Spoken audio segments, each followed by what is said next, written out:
Kids are scared. There's a debate about this 10-year deadline. I think that's a bit artificial. It's not like 9 is great and 11 is horrible at the end, but is it happening fast enough? No.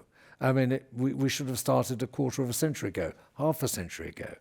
But we are where we are, so we've got to figure out now how we can accelerate the process of keeping carbon out of the system.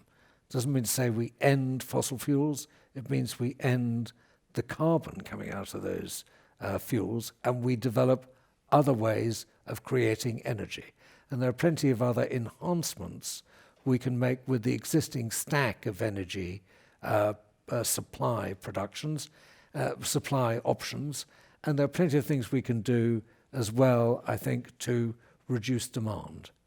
We continue, we are not bad at that, and since 1985, every year, the amount of oil that goes into a unit of GDP, so 1 unit of GDP, takes 1.3% less barrels every year consistently from 1985.